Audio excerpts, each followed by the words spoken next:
expressed on the following program are those of the host and not necessarily those of staff, management, or ownership. Arizona, Phoenix, Brother Mike back on the radio. Here we go. Today's Bible study, the yoga invasion. Hey, will you call somebody and tell them the radio program's on, particularly if they go to a church that has yoga classes? Man, you got to hear this. I mean, this is for real. This is Brother Mike, by the way. I'm for real, too. I'm the professional counselor at the House of Healing in Central Phoenix. We're on 11th Street, just south of Indian School Road, down by the VA hospital and west of the 51 freeway in downtown Maricopa County, Arizona. If you go to the website, hardcorechristianity.com, our ministry, of course, is listed there. We have services every Wednesday, Thursday, and Friday nights. We have teaching, healing, and deliverance at each service. You can join our YouTube teaching channel off the website. You can join us on Facebook off the website. You can watch our services on live stream off the website. You can join, you can sign up for a free seminar on the website. And also, you can hit the PayPal button and send us a donation. And thank you for last year. That was fantastic. We had record number of donors, record number of donations. Thank you so much for your kindness. I don't take a salary for the ministry. All the money goes right into the ministry, and it does not stop with me. And if you need a receipt for your taxes, I'd be happy to give it to you. Send me an email at mike@hardcorechristianity.com. The yoga invasion. Check this out. Over the last several years, I'm going to say 5, I've been running into more people coming in to see me for counseling. And they have been coming in, some of them, having bad experiences from yoga classes at church. And yoga, Christian yoga, I guess they call it, is starting to spread all over the valley and all over the United States, believe it or not. And secular yoga is on fire in this country. It is really spreading everywhere, particularly through the self-help industry and the business community. But did you happen to see this article in the paper? It's a long one, so I'm going to try and condense it a little bit, but it was really fascinating, and I loved it because it was validation to what I've been seeing and experiencing with patients that come in, Christians that come in from church yoga classes that suddenly develop strange emotional problems. Well, in this article, in College Hill, in Providence, Rhode Island, there's a facility there that belongs to a doctor named Willoughby Britton. And it's a beautiful facility. It's a health food type place. They've got organic foods there. They've got special foods people are taught to eat. They have nutrition training and everything. They've got a facility loaded with comfortable pillows and plants everywhere. Apparently it's just this beautiful, very relaxing situation. And what happens there, though, they host a rotating cast of yogis and meditation teachers, and they hold classes there. And the third floor, people actually come there and they rent rooms there, and they work there in therapy, and they work to get rest, and they work to restore themselves. But listen to this, they're not there to get yoga meditation. They're there to recover from it. This is a facility in Providence, Rhode Island that treats people. This is a secular counseling center and psychology center. It's a secular center to treat people who are recovering from yoga meditation. And one of the patients there's dozens and dozens of them. One of them was David, and they interviewed him, and surprisingly, he had several symptoms that I had run into in my counseling class. It was absolutely remarkable. It was a fantastic article for me personally. This patient named David says, quote, "I started having thoughts like, 'Let me take you over,' combined with confusion and tons of terror," he said. He went to the treatment facility in 2013. Quote, "I had a vision of death with a sigh over my head and a hood. And the thought kill yourself over and over ran through my mind. And it says that Michael, age 25, was a certified yoga teacher when he came to that facility. And he explained during the course of his meditation practice, his body would, quote, stopped digesting food, and I had no idea what was happening. And for 3 years, he believed he was permanently ruined from going through yoga meditation. And they use terms like recovery and permanently ruined in that system. And these are not terms you would typically encounter when discussing, a relaxing contemplative process like yoga. But a lot of people don't know that yoga has a spiritual base in Eastern religions and is promulgated by Kundalini or familiar spirits.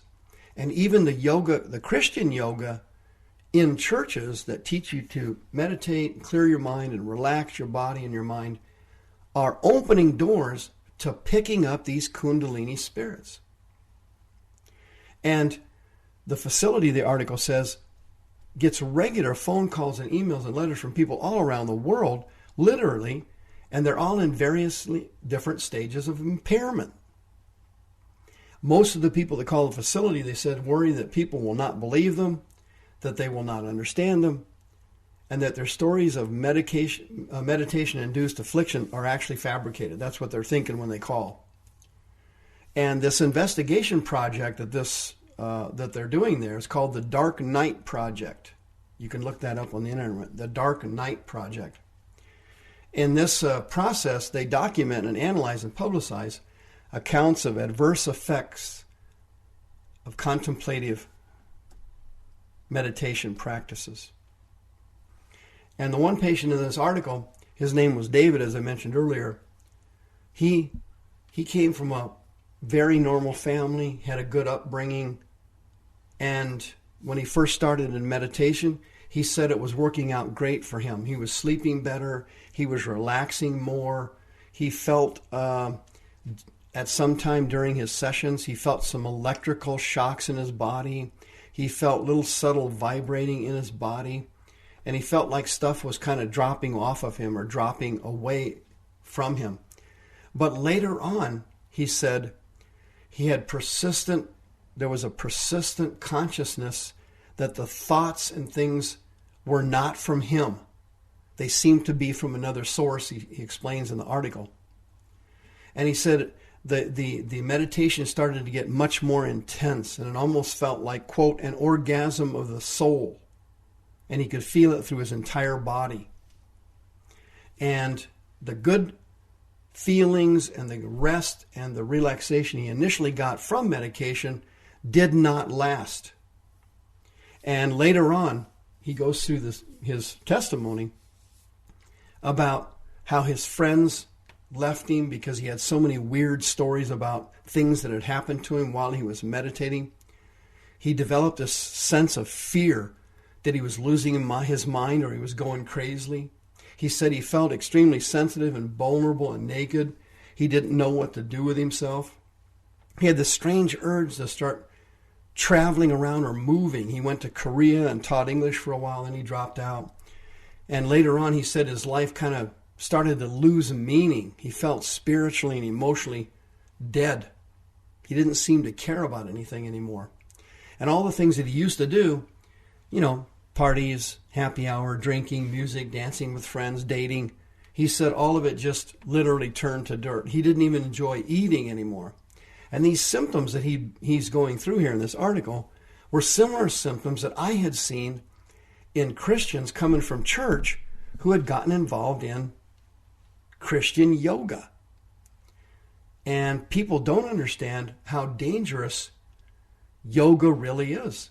That it is a spirit-based, Eastern mysticism, religious-based process used to empty your mind, used to relax your mind and body. And when that happens, Kundalini spirits, or they're familiar spirits that specialize in church people and religious people, Kundalini demons, they get into your body and they start to take over during the meditation process. People don't know that it's extremely dangerous. David also gave other symptoms. He said, quote, "It was psychological hell. It would come and go in waves. I'd be in the middle of practice, and what would come to my mind was everything I didn't want to think about, every feeling I didn't want to feel." Then he said he started having strange pebble-sized spasms emerge from inside a knot in his stomach. And that's exactly what I've had other people say to me who had come in for counseling. They felt something moving around their stomach. They felt a knot down there. They felt tension down there. And then he also describes another symptom: vivid pornographic fantasies and repressed memories. And I went over that yesterday on yesterday's radio show. Started to come to his mind from his childhood. And at one point, he started to freak out, and the sexual thoughts and the unwanted sexual perversion and fantasies kept getting worse and worse. And he said later on he finally just gave into it. And he thought he was becoming a schizophrenic. Listen, folks, the National Institute of Health did a recent survey. It came out last year, and it said 10% of the respondents, or more than 20 million Americans in the United States, have tried meditating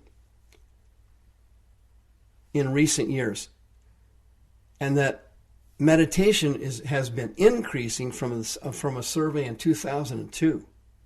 And they projected that by 2017 there may be as many as 27 to 30 million adults in the United States who have meditation experience. In fact, in January of this year, Time magazine had a cover story on, quote, "The Mindful Revolution," which was an account of the extent to which mindfulness meditation has diffused itself into our society.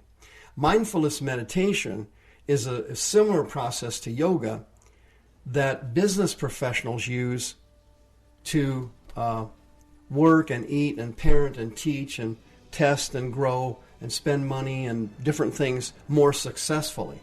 It's called mindfulness meditation, but it's actually a trick caused by familiar spirits.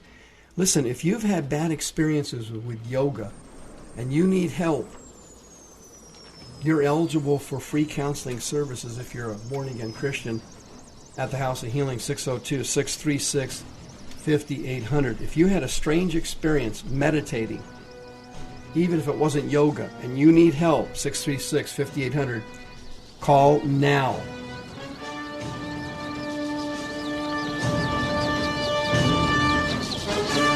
The views expressed on the preceding program are those of the host and not necessarily those of staff, management, or ownership. This program has been sponsored by Michael W. Smith.